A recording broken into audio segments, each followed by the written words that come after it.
बुलेटिनमध्ये आपलं पुन्हा एकदा स्वागत। स्वर्गीय यशवंतराव चव्हाण यांच्या पुण्यतिथीनिमित्त गेली 12 वर्ष कराड इथं कृषी प्रदर्शनाचं आयोजन करण्यात येतं। यंदाच्या 13व्या कृषी औद्योगिक आणि पशु पक्षी प्रदर्शनाची तयारी अंतिम टप्प्यात आली आहे। तर 24 ते 28 नोव्हेंबर दरम्यान होणाऱ्या या कृषी प्रदर्शनात शेतकऱ्यांना मोफत प्रवेश आणि स्टॉल दिले जाणार आहेत। 26, 27 आणि 28 नोव्हेंबर दरम्यान पशु पक्षी प्रदर्शन असणार आहे। तर यामध्ये 2 टनाचा रेडा, ट्रॅक्टर ओढणारा बोकड, 12 देशातील कबूतर आणि ऑस्ट्रेलियन गायी तसंच लंडनचे घोडे पाहायला मिळतील।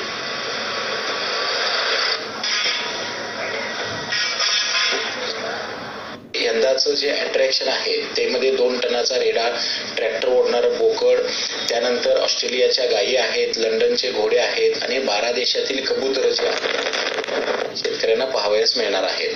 टोटल एकूण प्रदर्शनामध्ये गेल्या वर्षी 8 लाख शेतकऱ्यांनी भेट दिली होती। यंदाच्या वर्षी या प्रदर्शनामध्ये 10 लाख शेतकरी भेट देतील अशी आमची अपेक्षा असून त्या पद्धतीने आम्ही संपूर्ण नियोजन जे आहे हे प्रदर्शनाचं राबवत आहोत।